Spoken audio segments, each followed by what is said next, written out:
नमस्कार, आदाब। Crime petrol Dastak में आप सभी दर्शकों का एक बार फिर से स्वागत है।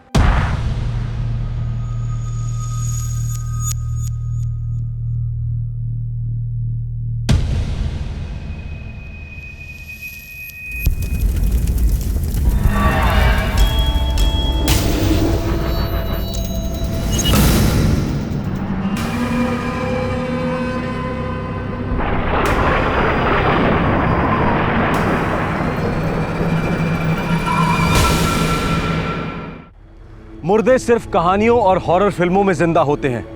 आप भूत प्रेत में विश्वास करें या ना करें, लेकिन भूतों वाली कहानियां सबके रोंगटे खड़े कर देती हैं। अहमदाबाद शहर में हाल ही में कुछ ऐसा ही हुआ। मौत खुद संदेशा देने पहुंच गई कि काश मैंने जुर्म की दस्तक वक्त पर सुनी होती। जुलाई 2011, अहमदाबाद।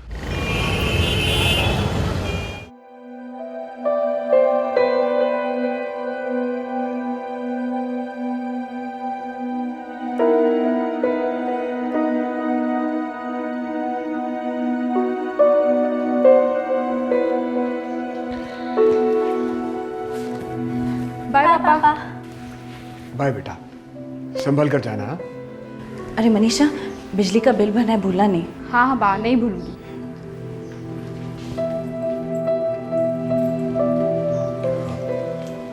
सेजल, बाबूजी को नर्मदा नदी से कितना लगाव है ना। अक्सर जिक्र किया करते थे। भरूच में नर्मदा के किनारे बैठना उन्हें बहुत अच्छा लगता था। कल ही भरूच चलते हैं और बाबूजी की अस्थियों को नर्मदा नदी में बहा देते हैं। ये क्या कह रहे हैं आप? अभी सिर्फ 7 दिन हुए हैं, लोग हमें मिलने आ रहे हैं। घर पे किसी का रहना बहुत ज़रूरी है। हम ऐसे कैसे जा सकते हैं भरूच? सेजल, मनीषा 19 साल की हो गई है। वो घर को और मेहमानों को संभाल सकती है। लेकिन मुझे समझ में नहीं आ रहा, आपको इतनी जल्दी क्यों है?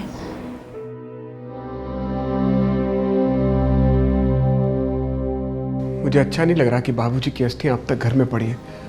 ऐसा लग रहा है जैसे बाबूजी मुझसे कह रहे कि बेटा मेरी अस्थियों को नर्मदा नदी में बहा दो, अभी बहा दो। एक और काम था। क्या? भरूच से मनीषा के लिए जो रिश्ता आया था, उस लड़के को भी देखाते हैं। क्या हो गया है आपको? अभी तक बाबूजी की अस्थियां नहीं बहाई हैं हमने। सेजल, वो रिश्ता बाबूजी लेकर आए थे, याद है ना? जैसा आपको ठीक लगे, लेकिन सुबह जल्दी निकलकर रात तक लौट आएंगे। बच्चियों को ऐसे अकेले घर पे रखना मुझे बहुत घबराहट होती है।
पापा, पापा आपने अच्छे से ढूंढा?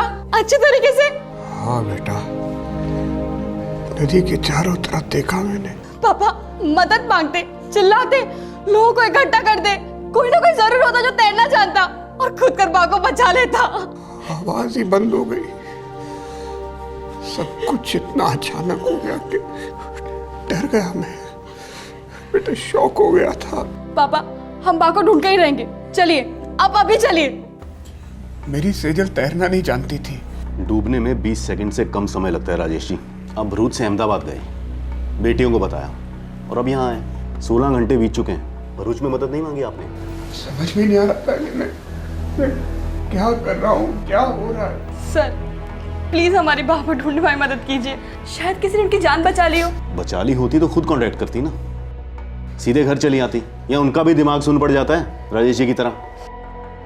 कुछ कीजिए। 16 घंटे बीत चुके हैं, अब तक लाश पता नहीं बहकर कहाँ चली गई होगी। माँ नहीं मर सकती अंकल, आप माँ को ढूंढिए। अच्छा ठीक है, रो मत बेटा, हम एक काम करते हैं, भरूच पुलिस को मैसेज करते हैं, फिर देखते हैं क्या हो सकता है। चलिए ध्यान से, उधर पीछे ध्यान से, चलिए ध्यान से, वहां पीछे, हाँ वहां। कुछ भी नहीं है। मैंने कहा ना साहब, बचना नामुमकिन है। एक बार नर्मदा माता चिढ़ जाती है तो कितना बड़ा तैरने वाला उस्ताद क्यों ना हो, बच नहीं सकता, माता निगल जाती है। राजेश, सेजल तुम्हारी बीवी थी, तुम्हारे बच्चों की माँ, ऐसे कैसे चुपचाप डूब जाने दिया उसे? क्यों नहीं छलांग लगा दी पानी में तुमने? मेरी बच्चियां अनाथ नहीं हो जाती ससुर जी। मुझे भी तैरना कहाँ आता है, बच्चियों के बारे में सोच के पानी में नहीं कूदा मैं। अगर मेरी दोनों बच्चियों के हाथ पीले हो गए होते तो एक पल के लिए नहीं सोचता। साथ साथ मैं भी समा जाता नर्मदा नदी की गोद में।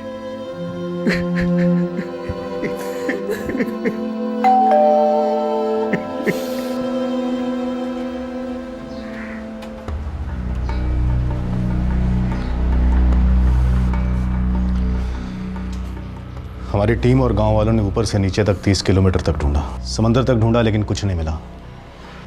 शायद नदी के बहाव में लाश समंदर में बह गई हो। ऐसा कैसे हो सकता है? इस राजेश के पिता की अस्थियां बहाने गए थे और मेरी बेटी बह गई। किसी ने कोई मदद नहीं की, कुछ भी नहीं किया। आज तक मैंने ऐसा कभी नहीं सुना, कभी नहीं सुना। पर मैंने देखा, पल झपकते छीन ली मेरी पत्नी उस नदी ने। अगर मैं कुछ कर सकता तो मैं करता नहीं वहां पे। इस बात का क्या मतलब है कि मैंने आज तक सुना नहीं? अरे लोग नदी में बह नहीं जाते क्या? बह नहीं जाते? पता नहीं नदी मुझसे किस जन्म का बदला निकाल रही है। पता नहीं किस जन्म का बदला निकाल रही है। मुझे इस नदी वाले एंगल से बड़ी बू आ रही है। 7 दिन पहले राजेश के पिता का देहांत होता है और उसके अस्थियां बहाने के चक्कर में राजेश की बीवी नदी में बह जाती है। माना कि नदी बहुत गहरी है, लेकिन उससे भी गहरी साजिश है।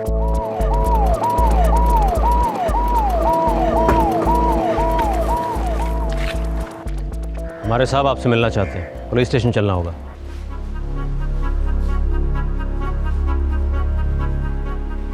तुम्हारे दादाजी कुछ दिन पहले गुजर गए। जी मेडिकल रिपोर्ट कहती है हार्ट अटैक। जी। कोई दिल की बीमारी थी या कोई टेंशन? देखो मनीषा, तुम्हारी माँ का इस तरह से पानी में बह जाना गड़बड़ लग रहा है। वो भी दादाजी की मौत के ठीक 7 दिन बाद होना और भी गड़बड़ लग रहा है। ये बताओ कि दादाजी को हुआ क्या था? उनको बहुत ज्यादा गुस्सा आया था। अगर ये गंदगी जारी थी तो इस तरह गिड़गिड़ा के मुझे वापस बुलाने का क्या मतलब था राजेश? अरे कोई गंदगी वंदगी नहीं है, सब कुछ खत्म हो चुका है। शर्म करो राजेश। बिल्ली भी आंखें बंद करके दूध पीती ये सोचे कि उसे कोई नहीं देख रहा, लेकिन तुम्हारी तो आंखें खुली है ना। तुम अच्छी तरह जानते हो कि हमारी दोनों बेटियां जानती है तुम्हारे नाजायज संबंध है, फिर भी तुम मना करो। बुलाओ उन दोनों को, बुलाओ उनके सामने। बस बहुत हो गया। 1000 बार कह चुका हूं कि नमिता को बीच में मत घसीटा करो, मत घसीटा करो। उसके और मेरे बीच में कोई रिश्ता नहीं है। रिश्ता है और मैं ये साबित कर सकती हूँ। बस करो, हद हो गई। अरे कुत्ते बिल्ली की तरह।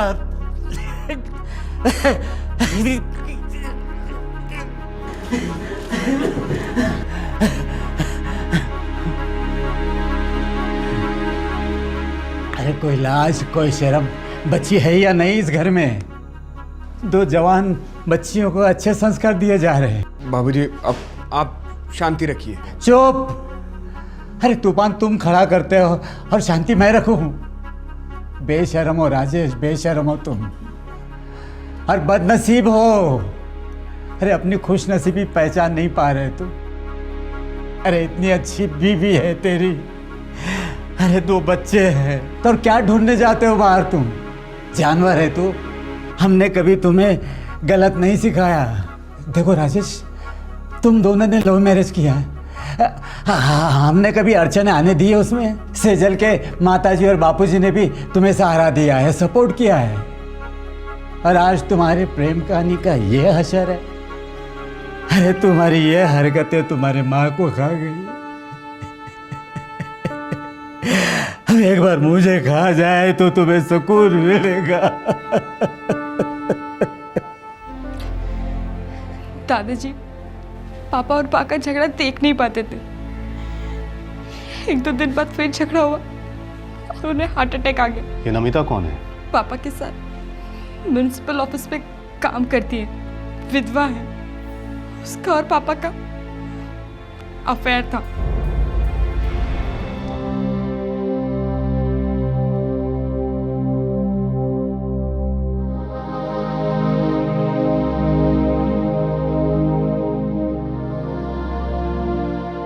बेटा राजेश, तुम और सेजल तलाक कर रहे हो तो ठीक है, लेकिन मनीषा जिगना का सोचो। अरे वो दोनों बच्चियां शादी की इज्जत कर सकेंगे? अरे दोनों शादी कर सकेंगे या नहीं? अरे जब उनके ही अपने माँ बाप शादी की कदर नहीं कर सके तो वो क्या कदर करेंगे? बोलो, तुम भी यही चाहते हो? हाँ, क्या आगे चलकर तुम अपने बच्चों का घर बसा हुआ देखना नहीं चाहते? सेजल बेटा, तुम्हारे बाबूजी बहुत पते की बात कह रहे हैं। ईश्वर भाई, मैं आपकी बात से पूरी तरह सहमत हूँ। सब कुछ भुलाकर नए सिरे से शुरुआत करने में ही सबकी भलाई है। हाँ। मैंने तो आज तक कोई गलती नहीं की, लेकिन राजेश ने तो पाप किया है। फिर भी मैं उसे माफ करने को तैयार हूँ। लेकिन क्या है, नमिता को भूल पाएंगे? दिल से बोलना राजेश, और सच बोलना। देखो राजेश बेटा, तुम ईश्वर भाई के इकलौते संतान हो और सेजल मेरी इकलौती बेटी है। ईश्वर भाई और मेरी जान दोनों बच्चियों में अटकी पड़ी है। हमारे लिए, इन बच्चियों के लिए और अपने पुराने प्यार के खातिर बेटा, एक बार एक दूसरे को मौका और दे दो।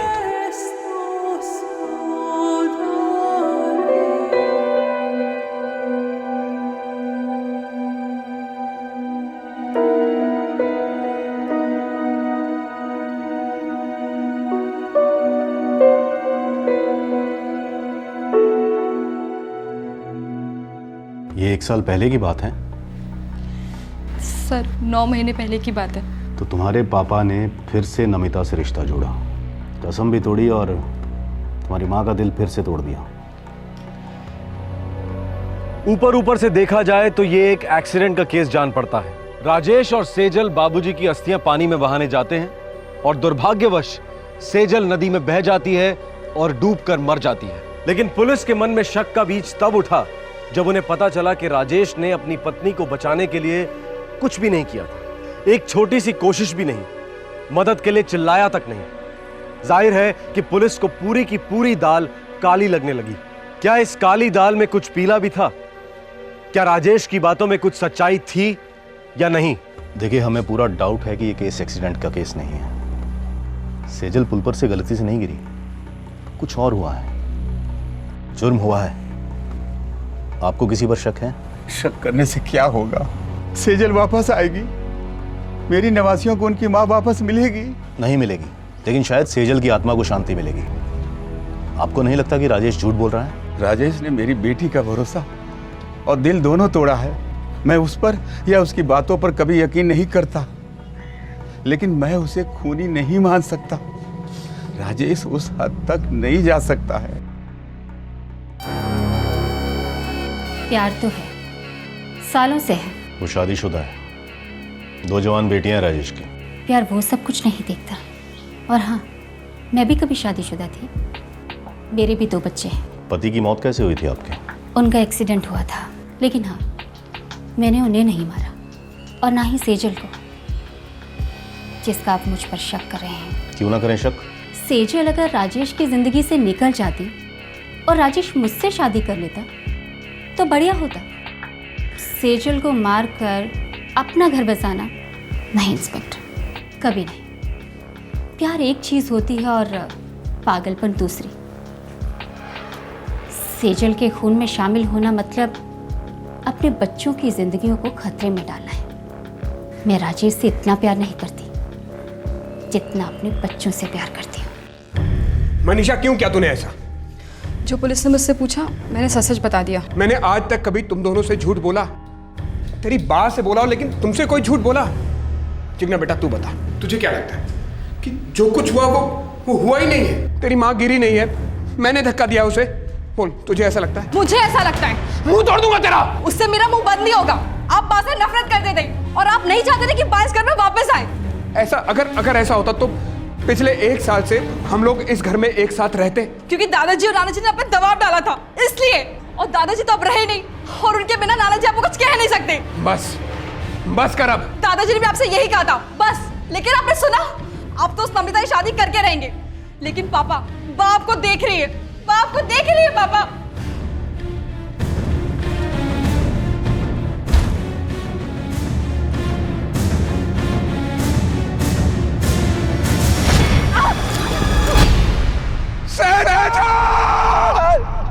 सेजल के नर्मदा नदी में गिरकर बह जाने की बात को 2 दिन बीत चुके थे। पुलिस की सारी तहकीकात सिर्फ राजेश की तरफ इशारा कर रही थी। पुलिस के पास कोई ठोस सबूत या चश्मदीद गवाह नहीं था यह साबित करने के लिए कि यह एक्सीडेंट नहीं, हत्या थी। ऐसा लग रहा था कि इस केस की सच्चाई को राजेश के अलावा और कोई नहीं जानता था, पर ऐसा नहीं था। सेजल की सच्चाई से एक शख्स और वाकिफ था, लेकिन कौन था यह शख्स?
सेजल, तुम कैसे? एक ऐसा सच है जो सिर्फ तुम और मैं जानते हैं, और वो सच मैं तुमसे बुलवाऊंगी।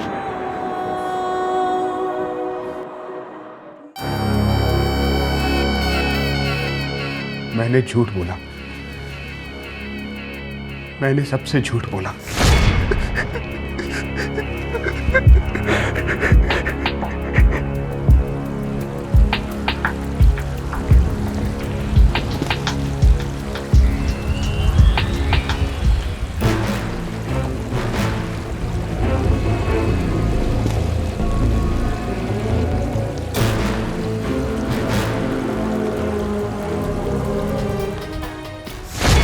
मैं सेजल को एक अरसे से मारना चाहता था, बस मौके की तलाश थी।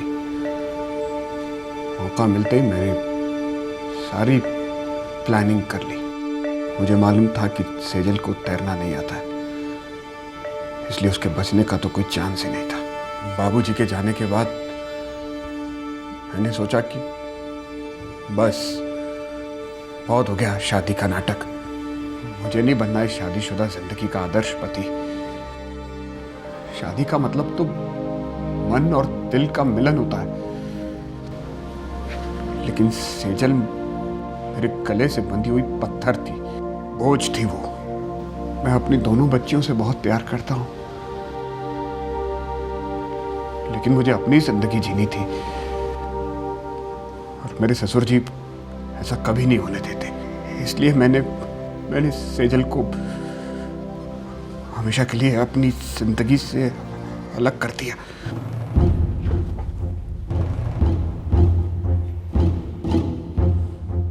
फिर आज तुम्हारे अंदर का ये हरिश्चंद्र कहां से जाग गया?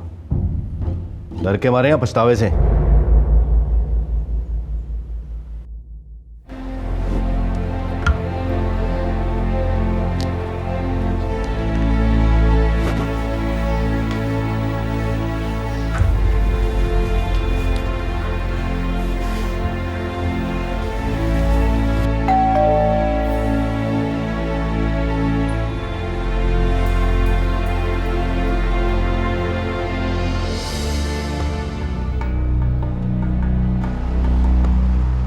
सेजल जी,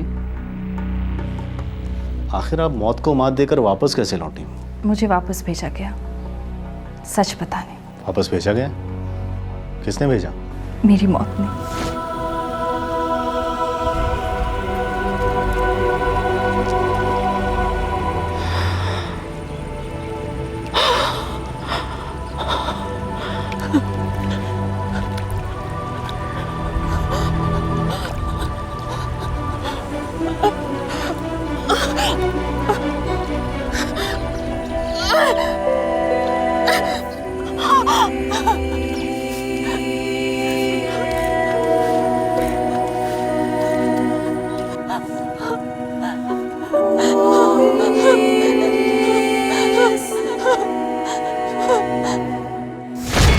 मेरे पास तो एक पैसा नहीं था, फिर एक आदमी मिला जैसे भगवान ने भेजा। उसी ने मुझे अहमदाबाद छोड़ा। ऐसा केस ना कभी सुना ना कभी देखा। खैर, आज देख भी लिया और सुन भी लिया, लेकिन हम सबको खुशी है कि आप ठीक ठाक वापस आ गई। पर राजेश को तो बिल्कुल भी नहीं है। उसे तो अब हम अंदर डालेंगे, अटेम्प्ट टू मर्डर के केस में। बस आपको थाने आकर एक बार रिपोर्ट दर्ज करवानी होगी। अटेम्प्ट टू मर्डर यानी कि हत्या करने की कोशिश। इस केस पर सेजल का पति राजेश पहले से पुलिस की हिरासत में था। अब जरूरत थी कि सेजल की तरफ से पुलिस कंप्लेंट हो, जिसके बेसिस पर राजेश के खिलाफ चार्जशीट दायर की जाएगी। अब यह फैसला सेजल को लेना था कि वो किस तरह की पुलिस कंप्लेंट करती है और उसका बच्चों के भविष्य पर क्या असर पड़ेगा। कई सारे पेचीदा सवाल थे और सारे जवाब टिके हुए थे सेजल की एक कंप्लेंट पर। आखिर क्या होने वाला था सेजल का फैसला?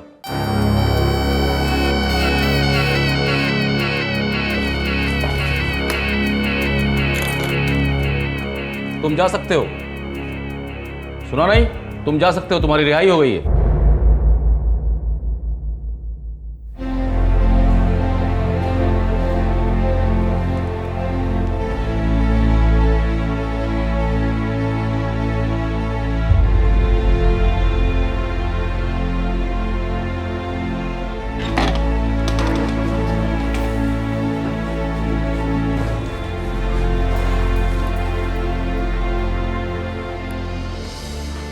तुम्हारी पत्नी ने तुम पर कोई आरोप नहीं लगाया। अब जबरदस्ती तो तुमको यहां रोक कर रख नहीं सकते। आजाद हो, जा सकते हो।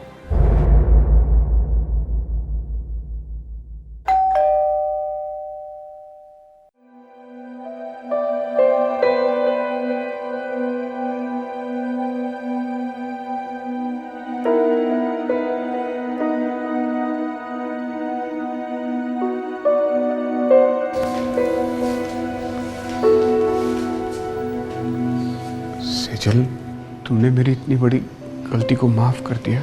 नहीं, मैंने अपनी सबसे बड़ी गलती को कबूल किया। ये क्या कह रही हो तुम? मुझे तुम्हारे गुस्से तुम्हारे आक्रोश की दस्तक को सुनना चाहिए था, जानना चाहिए था कि प्यार तो सिर्फ मैं तुमसे करती हूँ। तुम्हारे दिल और जिंदगी में मेरे लिए कोई जगह नहीं है। झूठे सपने देख रही थी मैं, जो झूठी नींव पे खड़े थे। नहीं सेजल, ऐसा नहीं है। ऐसा ही है राजेश, और इसी झूठ से तंग आके तुमने मुझे मारने की कोशिश की।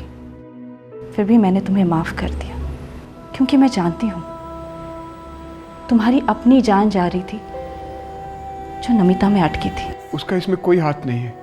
मानती हूँ, इसलिए तुम्हारा हाथ उसके हाथ में देके मैं हमेशा के लिए जा रही हूँ। और मनीषा और जिग्ना भी तुम दोनों के प्यार के बीच में नहीं आना चाहते, इसलिए ये दोनों मेरे साथ रहेंगी। मुझे जिंदा रहने का कोई हक नहीं है। तुम्हें ये जिंदगी जीने का पूरा हक है, जितना मुझे है, जितना सबको है। लेकिन सिर्फ जिंदा रहना मायने नहीं रखता राजेश, जिंदगी को जीना भी बहुत जरूरी है।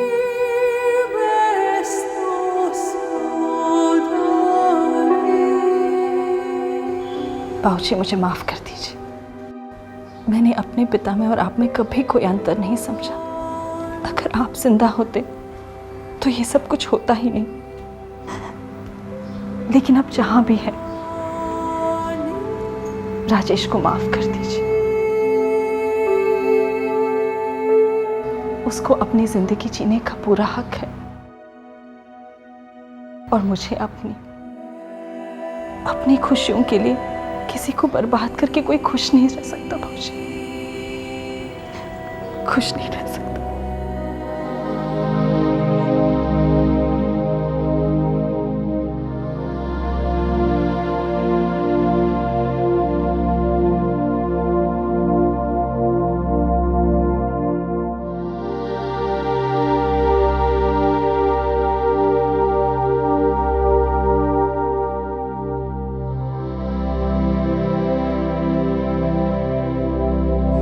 नमस्कार, आदाब। क्राइम पेट्रोल दस्तक में आप सभी का एक बार फिर से स्वागत है। गू खाओ सालो, गू खाओ। गुज्जर बिरादरी की नाक कटा दी और सारी दुनिया तमाशा देखती रही। जवान नस्ल के सामने मजाक बना के रख दिया। अरे तुम लोगों को तो हिजड़ों की टोली में भी जगह नहीं मिलेगी। थू है तुम लोगों पे, थू।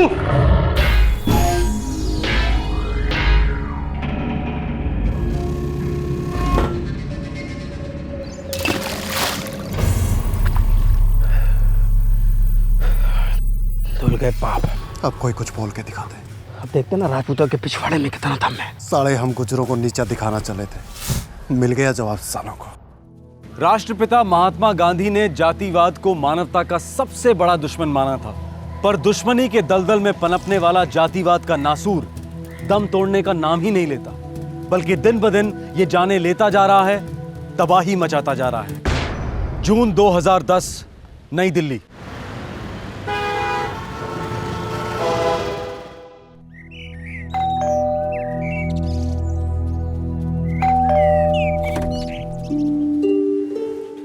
तुम दोनों ना फोन ना कुछ, बस ऐसे ही टपक पड़ी महारानियां। हाँ, आ जाओ।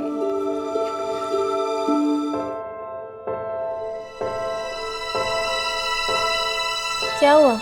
टेंशन है, तुझसे और जीजू से कुछ जरूरी बात करनी है। तुम लोग अंदर आओ। हाँ ना, समझा ठंडा हो रहेगा। जीजू, एक बात बतानी थी। हाँ बोल। दरअसल खुशी और विवेक ने छुप के शादी कर ली है। Very nice. फिर क्या बात है, तुम लोगों ने छुप के शादी भी कर ली, जिस तरीके से मल्लिका और मैंने की थी। और याद है रोमा, तुमने हमारी कितनी मदद की थी। एक्चुअली ये दोनों ना तुमसे कुछ मदद मांगने आए हैं। हाँ तो बोलना, इसमें शर्माने वाली क्या बात है। ये हम प्यार करने वालों की बिरादरी ना एक दूसरे की मदद पे टिकी है। मैं मुंबई जाना चाहती हूँ, मॉडलिंग करना है। विवेक तो अभी बिजी है, वो साथ नहीं आ सकता है, लेकिन मैं अकेले चली जाऊंगी। बस आप। हाँ तो ठीक है ना, टेंशन क्यों ले रही है। मेरे ऑफिस का कुलीग है उधर, मैं उसे फोन कर दूंगा, वो वहाँ पे सब बंदोबस्त कर देगा। और हाँ, पीछे से तेरे उस विवेक को ही पार्सल कर देंगे। आज टिफिन में तुम्हारी फेवरेट पालक पनीर रखी है। क्या बात है भाई, आज इस स्पेशल डिश की स्पेशल वजह? सिर्फ 5,000 रुपये चाहिए। क्या जान सकता हूँ मैं कि शॉपिंग किस चीज़ की हो रही है? शिमला के 2 टिकट्स और होटल रूम्स। शिमला? शिमला कौन जा रहा है भाई? हम दोनों। हमारी चौथी वेडिंग एनिवर्सरी है, भूल गए ना तुम?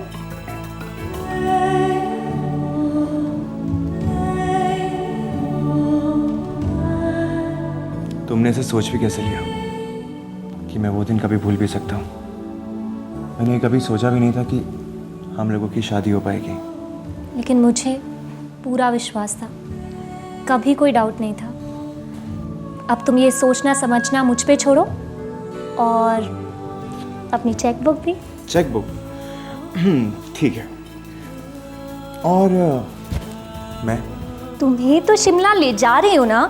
अरे रे रे रे रे रे। अच्छा बताओ कि शिमला में मेरे साथ ऐसा स्पेशल क्या करोगी? वो तो मैं शिमला जाके ही बताऊंगी। तो ठीक है, जो भी करना कुछ ऐसा स्पेशल करना कि जब हम 5वीं बार शिमला जाए ना, 2 लोग नहीं 3 लोग शिमला जाए। तुम, मैं और हमारी जूनियर मलिका। जाओ। और 25वीं सालगिरह पे भी हम शिमला ही जाएंगे, अगर जिंदा रहे तो। जीत प्लीज ऐसा मत बोलो। अच्छा ठीक है बाबा, मैं तो मजाक कर रहा था। ऑफिस के लिए देर हो रही है, मैं चेकबुक टेबल पे रख देता हूँ, तुम जाके शॉपिंग कर लेना। ओके?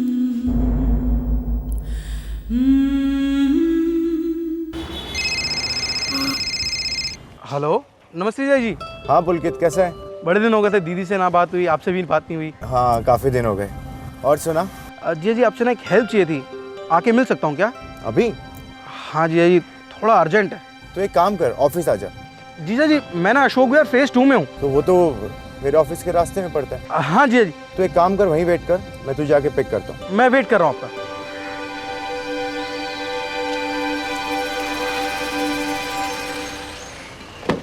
नमस्ते जीजा जी। नमस्ते, आ जा। कैसे हैं? मैं अच्छा हूँ, तू कैसा है? बस बढ़िया जीजा जी। अरे जयदीप, तुम भी आए हो?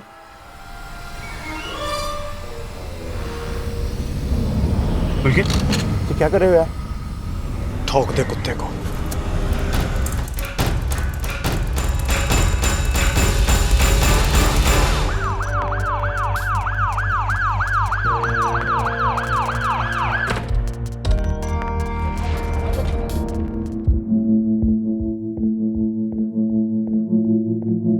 सर, लैंडलाइन का नंबर रिंग जा रही है सर, लेकिन कोई उठा नहीं रहा। कोई दूसरा नंबर नहीं है? मोबाइल नंबर है सर, लेकिन स्विच ऑफ है। एक काम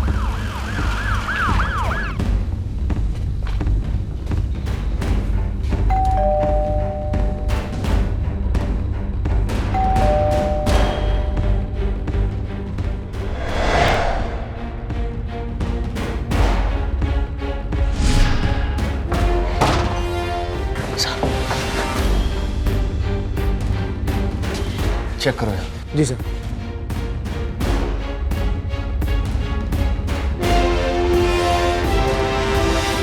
सर यहाँ आइए सर।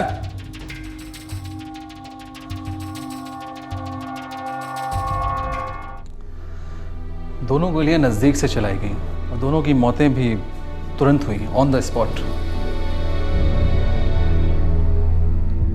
दोनों गोलियां एक ही बंदूक से चली होंगी? बिल्कुल, ना कोई झड़प, ना कोई मारपीट, ना ही रंजीत की तरफ से और ना ही मिसेज रंजीत की तरफ से। तब तो ये चोरी का मामला नहीं लगता है, कातिल इन दोनों को जानता था। वैसे क्या टाइम डिफरेंस रहा होगा इन दोनों की मौतों में? यही कोई आधे घंटे 40 मिनट।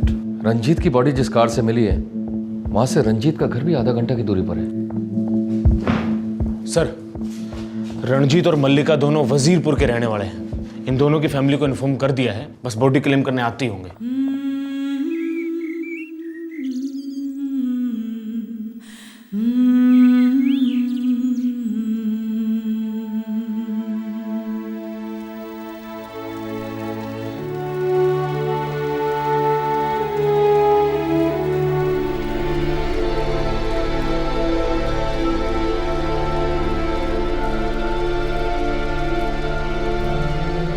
सर, रणजीत इकलौता बेटा था और मल्लिका का एक भाई है पुलकित, वो यहाँ नहीं आया सर। इकलौती बहन के अंतिम संस्कार में भाई नहीं आया। एक काम करो, दोनों फैमिली को थाने में पेश करो, पता करते हैं आखिर माजरा क्या है। इतनी शांति से जी रहे थे दोनों, मेरा ना किसके साथ ये दुश्मनी थी बड़का की। सुना है कोई खास शांति से दोनों की शादी नहीं हुई थी। दोनों ही परिवार वाले इस शादी के खिलाफ थे। इंस्पेक्टर साहब, खिलाफ शादी के थे, बच्चों के नहीं। आखिर हमने आशीर्वाद तो दे ही दिया था। 4 साल होने को थे, सारी गलतियां भुलाकर अपना लिया था साहब दोनों बालकों को। ऐसा कौन सा महापाप किया था रंजीत और मल्लिका ने? हम गुज्जर हैं और हम राजपूत। ये गलती थी। प्यार किया, जात के बाहर शादी की। हम तो जात के अंदर भी ये प्यार व्यार नहीं मानते। मैंने बताया ना, सब कुछ भुला दिया था, अपना लिया था दोनों को। तो आपका बेटा पुलकित आग देने क्यों नहीं अपनी बहन को? बाहर गया है काम थे। उस बेचारे को तो अभी तक यो भी नहीं बताया कि उसकी बहन के साथ ये सब हो गया। कैसे बताएंगे आप? जब से लाशें मिली हैं तब से उसका फोन ऑफ है। भेजे में गोली लगने से पहले रंजीत को लास्ट कॉल पुलकित से आया था।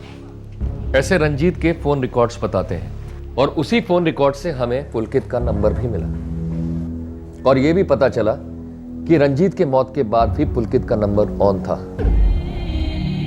लेकिन मल्लिका के मौत के बाद से पुलकित का नंबर ऑफ है। बड़ी अजीब बात से। हमें तो कुछ अजीब नहीं लगा इसमें। पुलकित मल्लिका का सगा भाई है साहब, वो ऐसा कोई काम ना करेगा। और कोई बाहर से आके भी कुछ नहीं करेगा। इंस्पेक्टर साहब, हमने तो उन दोनों को दिल से माफ कर दिया था, अपना लिया था। दिलों का कोई भरोसा नहीं है प्रताप सिंह जी। बड़ी गहरी अंधेरी खाई होती है दिलों में। 2-4 साल बाद फिर से लावा उगल सकती है। खैर छोड़िए, आपका बेटा कहाँ गया? किस काम से गया बताएंगे? ठीक से बता कर नहीं गया।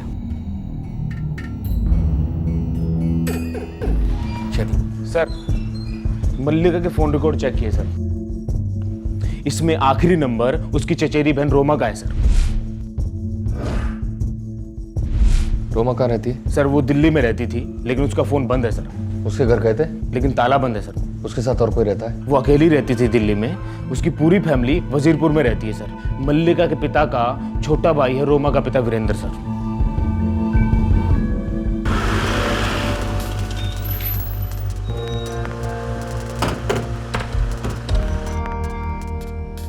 देख इंस्पेक्टर, मैं शमशान ना आया था क्योंकि मैं मंडप पे भी ना गया था। मैं उस शादी के सख्त खिलाफ था और आज भी खिलाफ हूं। जात के खातिर? जात के अलावा है के?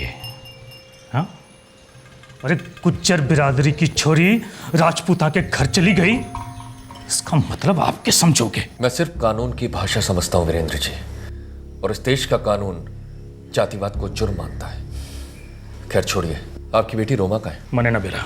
और आपकी दूसरी बेटी खुशी? अरे मैंने कहा ना मने ना बेरा। आपकी 2 जवान बेटियां गायब हैं और आपको कुछ पता नहीं। मैं उन्हें अपनी बेटियां ही नहीं मानता। जब से उन दोनों ने मेरे बड़े भाई की बेटी मल्लिका से बेशर्मी ओढ़ी है, मैंने उनसे कोई नाता ही नहीं रखा। लेकिन आपका बेटा जयदीप, उसने तो नाता रखा है।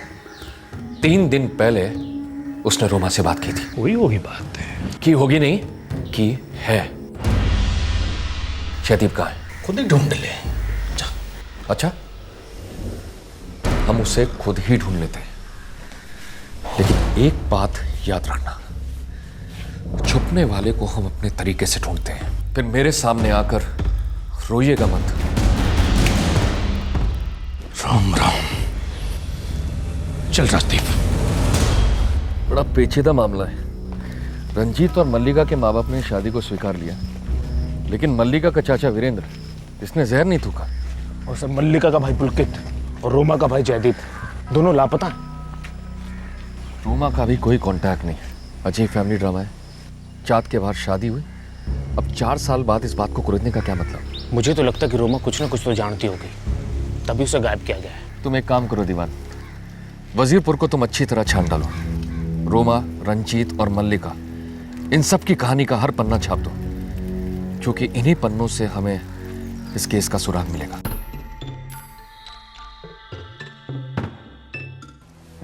मैं तो क्या साहब, मेरे बाप दादे भी यहीं जन्मे और यहीं मरे भी।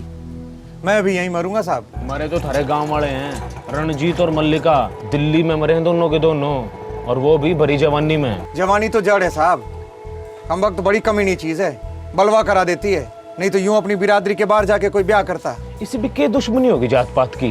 दुश्मनी नहीं है साहब, उठना बैठना होता है, साथ में धंधा होता है, पर बेटी का रिश्ता कभी नहीं साहब। अब देखिए ना, सड़क के पल्ली पार राजपूतों का मोहल्ला है, और इस तरफ ब्राह्मणों का, और इस तरफ गुज्जरों का, और उस तरफ मुसलमान है, उनकी अपनी बिरादरी है, और गांव के बाहर छोटी जाति के लोग रहते हैं, और गांव वालों ने हर मोहल्ले के बीच में पत्थर की लकीर बना रखी है साहब। पर इन दोनों बावलों ने वो पत्थर की लकीर बचपन में पार कर ली। राजपूत का लड़का रणजीत और गुज्जर की लड़की मल्लिका। मैं सोच रहा था कि तुम अपने घर पे बता दो। ना बाबा, पहले तुम अपने घर पे बताओगे, जिससे कि तुम्हारे घर वाले आए मेरा हाथ मांगने। हाँ, तुम जानती हो ना, उससे पहले मेरे हाथ पांव काट के डाल देंगे। हाँ, और मेरी तो बड़ी आरती उतारेंगे। ना बाबा, अगर बाबा को पता चला ना तो बस वो तो मेरी जबान ही काट देंगे। अरे बावलों, पढ़े लिखे हो ना, इतना तो जानते होंगे कि तेल और पानी एक ना हो सके है। काका, ये जो इश्क है ना, ये जमीन और आसमान को एक कर सकता है। तो फिर ये जात पात क्या चीज है? जात समाज का खंबा हुए है, तो फिर तने रहना तो उसी में है। वजीरपुर से बाहर निकल के भी बहुत बड़ी दुनिया, हम कहीं भी रह सकते हैं। और जब दो लोग प्यार करते हैं तो उनको सारी दुनिया अपनी लगती है। दुनिया में बचोगे तभी तो दुनिया अपने जैसी लगेगी। बेवक्त मरने से अच्छा है एक दूसरे को भुला के अपनी अपनी जिंदगी जियो।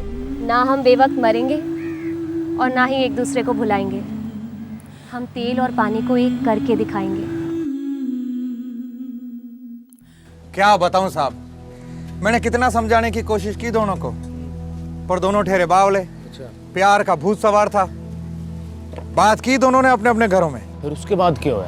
उसके बाद जो पिटाई हुई साहब, याद करके रोंगटे खड़े हो जाते हैं।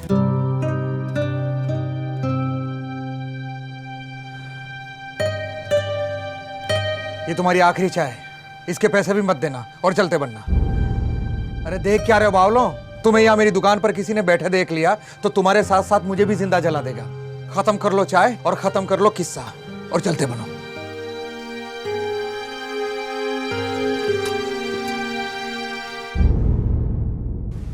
तो शुक्र है भगवान का, इन दोनों को लेकर गांव में कोई दंगा फसाद नहीं हुआ साहब। पर शादी तो हुई है ना? हाँ हुई तो है। वो रोमा मल्लिका की चचेरी बहन, सुना है उसी ने भागने में मदद की थी दोनों की। फालतू की बात मत कर मल्लिका। दंगा फसाद होने के लिए तुम्हारी लव स्टोरी की जरूरत नहीं है इन लोगों को।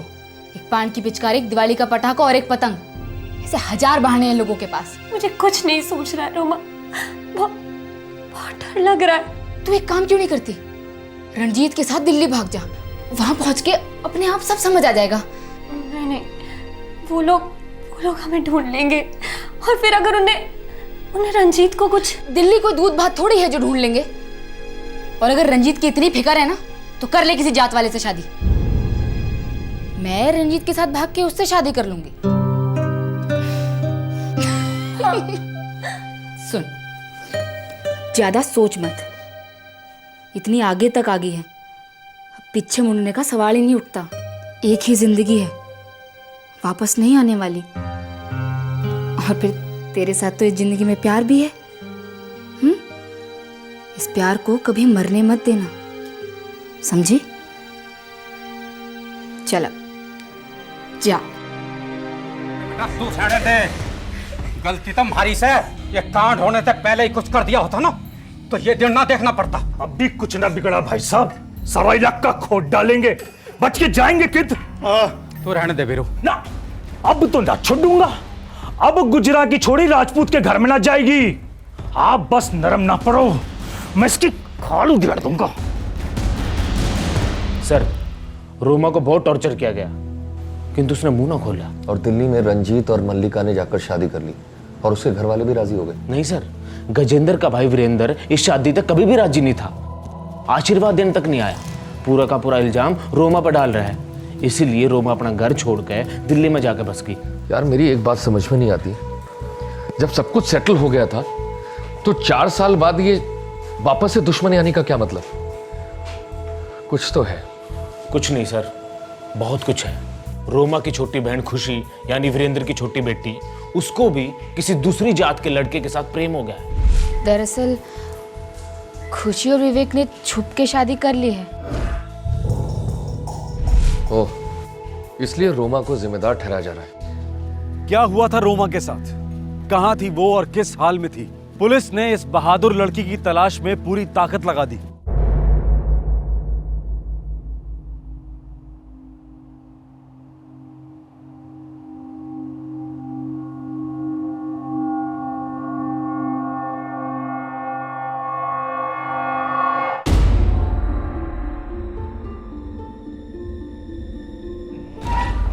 सर, पीसीआर 6 से एक इन्फॉर्मेशन आई है सर। एक लाश मिली है जिसकी सूरत बिल्कुल रोमा से मिलती है सर।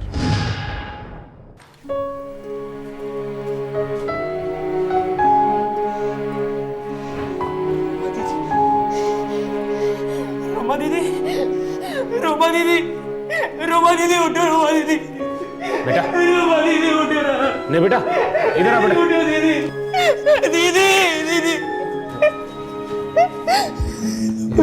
मौत उसी तरह हुई जैसे रंजीत और मल्लिका की हुई थी, गोली सर के आर पार। एक ही बंदूक से? एक ही बंदूक से। बॉडी डिकम्पोजिशन की वजह से अनुमान लगाया जा सकता है कि ये मौत लगभग 48 से 50 घंटे पहले हुई थी।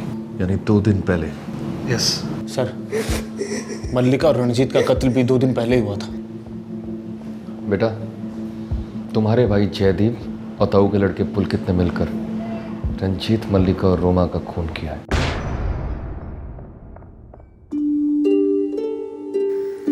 राजू, मुझसे वादा कर, जयदीप जैसे कभी भी स्कूल नहीं छोड़ेगा, पढ़ेगा, लिखेगा। जी दीदी, प्रॉमिस। और औरतों से तमीज से पेश आएगा, कभी हाथ नहीं उठाएगा। नहीं पता, नहीं पता। जी दीदी, जयदीप भाई जैसे कभी हाथ नहीं उठाऊंगा।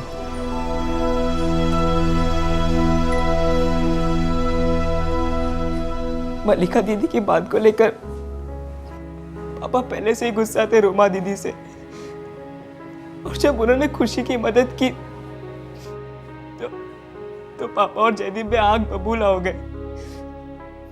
वो खुशी की मॉडलिंग और उसका बॉयफ्रेंड दोनों के सख्त खिलाफ थे। ये रोमा मेरी बेटी नहीं, नागन है, नागन है। इसे मल्लिका वाले किस्से के बाद ही इसका सर कुचलकर मार देना चाहिए था। ये शादी नहीं होने देनी चाहिए थी पापा। उस रंजीत को अलग करके उसकी एक एक हड्डी तोड़ देनी चाहिए थी। चाचा जी, यो क्या सुन रहा हूं मैं? खुशी रोमा के साथ भाग गई? सुन लिया तो पूछ क्यों रहा साले? गांव में जाके मिठाई बांट। चाचा जी, आप मुझ पे क्यों बिगड़ रहे हैं? क्योंकि तूने और तेरे बाप ने जात की नाक कटवा दी। अगर तेरी बहन की शादी उस राजपूत छोरे के साथ ना हुई होती तो आज खुशी घर से भागने की हिम्मत ना करती। तुम लोग नरम पड़ गए उस वक्त, इसलिए गांव की हर दूसरी छोरी हीरोइन बनने चली है। चाचा जी, मने माफ कर दो। मैं भी मल्लिका दीदी की शादी के सख्त खिलाफ था, पर क्या करता, ये बाबू नरम पड़ गया तो मैंने तो चुप बैठना ही पड़ रहा। तो अब भी चुप रहना, हाथ में चूड़ियां पहन लो, घाघरे सिलवा लो दोनों, और जाके बिरादरी के ताने सुनो, और जब तक ती लगा लो कि हम नामर्द हैं, अपनी जाति का सौदा करने वाले। आओ आओ, हम अपनी मां बहन के दल्ले दल्ले। और ये आंखें मत दिखाओ, जाके किसी नौटंकी में दिखाना, समझे? और जब तक इस जात पे लगा कलंक नहीं धुल जाता तब तक तुम्हारे पाप नहीं धुलेंगे। चल। मैं रोमा दीदी और खुशी दोनों को सब बताना चाहता था कि क्या हो रहा है, पर उन दोनों ने अपने नंबर चेंज कर लिए थे।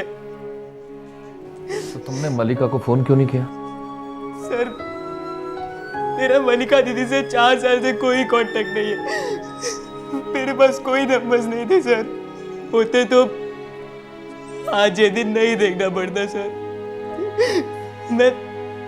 मैं जान कर भी कुछ नहीं कर सका सर, कुछ नहीं। मैं बहुत डरा हुआ था सर, सब खत्म हो गया। एक काम करो दीवान। जी सर। पुलकित और जयदीप के फोटोग्राफ्स सारे देश भर में फ्लैश कर दो। न्यूज चैनल, अखबार, इंटरनेट, सब जगह, खास करके दिल्ली, यूपी, राजस्थान और हिमाचल। उनके पिछवाड़ों पर ऐसी आग लगाओ कि भागकर हमारे हाथ लग जाए।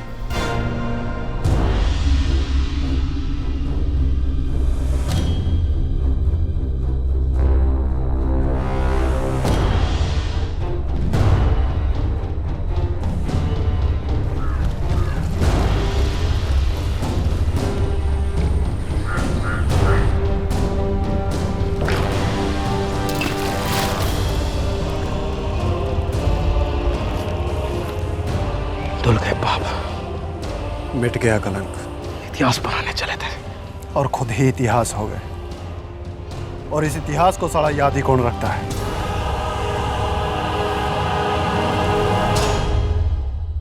इन दो हत्यारों की बातों से खून खौलता जरूर है, लेकिन इनकी बातों में एक सच्चाई तो थी कि हम सब जातिवाद के खूंखार इतिहास को पलक झपकते ही भुला देते हैं। इन दोनों ने उस इतिहास के पन्नों पर एक और अध्याय जोड़ दिया, पिछड़ेपन का एक और खंबा गाड़ दिया। शिमला में मेरे साथ ऐसा स्पेशल क्या करोगी? वो तो मैं शिमला जाके ही बताऊंगी। तो ठीक है, जो भी करना कुछ ऐसा स्पेशल करना कि जब हम 5वीं बार शिमला जाए ना, 2 लोग नहीं 3 लोग शिमला जाए। तुम, मैं और हमारी जूनियर मल्लिका। अगर मल्लिका और रंजीत की जान बच गई होती तो उनके होने वाले बच्चे इतिहास रचते। वो ना गुज्जर होते ना राजपूत, वो बस इंसान होते जो सभी इंसानों को एक मानते। पर सच्चाई ये है कि वो इस दुनिया में आएंगे ही नहीं, क्योंकि मोहब्बत की हत्या कर दी गई थी।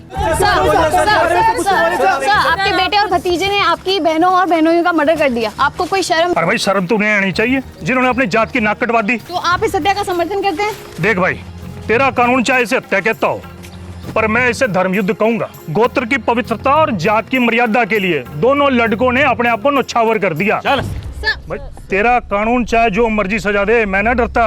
पर एक बात याद कर लो, ये युद्ध कभी खत्म ना होगा। आने वाली पीढ़ियां मुझसे, जयदीप और पुलकित से हमेशा प्रोत्साहित होती रहेंगी। और भाई जो कुछ भी हुआ है सब ऊपर वाले की मर्जी से हुआ है। उसके दरबार में हमने कोई पाप ना किया। मैंने कहा सब धर्मयुद्ध है, कोई पाप ना है, कोई पाप ना किया हमने। सब धर्मयुद्ध है, आने वाली पीढ़ियां याद रखेंगी हमारी कुर्बानी को।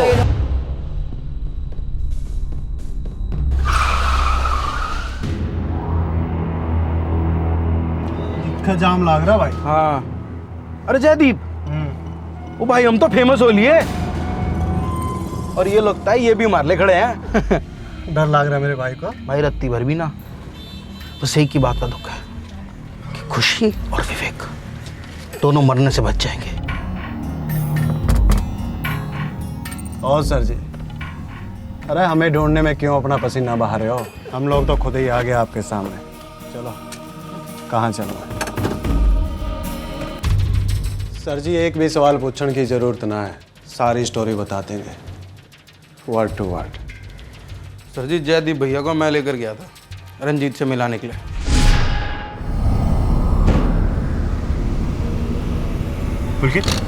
ठोक दे कुत्ते को। वहां से सीधा हम रंजीत के घर गए थे। दीदी, पापा को बड़ा बुरा लग रहा है रोमा और खुशी के साथ झगड़ा करके। बहुत दुखी है वो, खाना पीना सब कुछ छोड़ दिया उन्होंने। कह रहे थे कि बस बेटियों को अपने घर ले आओ, उन्हें सब कुछ मंजूर है। बस दीदी, आप लोग घर चलिए दीदी। अरे तो ये तो बहुत खुशी की बात है। रोमा सुनेगी तो उसे कितना अच्छा लगेगा। मैं उसे अभी फोन करती हूँ।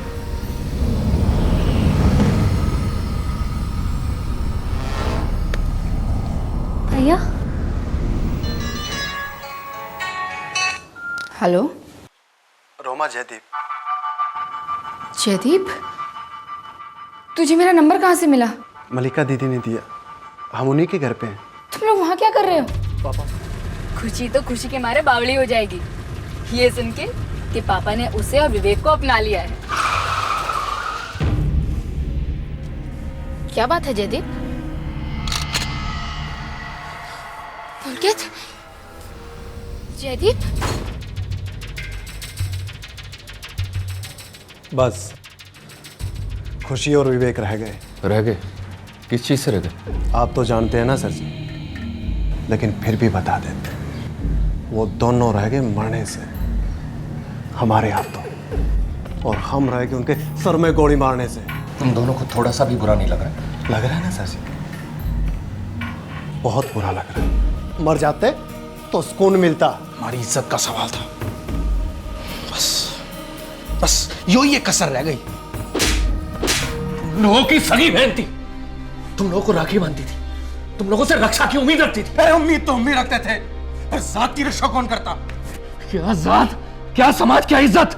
हाँ? तुम लोगों की सिर्फ एक ही जात है और वो है अपराधी की जात। और तुम लोगों की इज्जत तुम दोनों की अब फांसी के फंदे पर लटकेगी। ओ सर जी, मुकदमा तो चलने दीजिए, फिर देखते हैं हमारी जात से कौन टक्कर लेता है। अरे 6 राज्यों की सरकार हमारी वोट की भीख के सहारे टिकी है। वोट बैठेंगे तो सरकारें बैठ जाएंगी। दीवान ले जा इन लोगों मेरे सामने से, वरना इन कीड़ों में तेरी गोली डालूंगा। ले जा।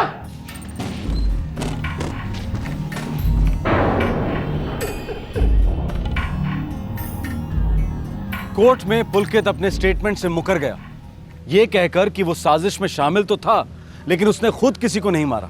खुशी और विवेक को पुलिस प्रोटेक्शन दी गई है, पर यह पुलिस प्रोटेक्शन कब तक चलेगी? जिंदगी भर? क्या गारंटी है इस बात की कि वो दोनों किसी और जातिवादी सिरफिरे का शिकार नहीं होंगे?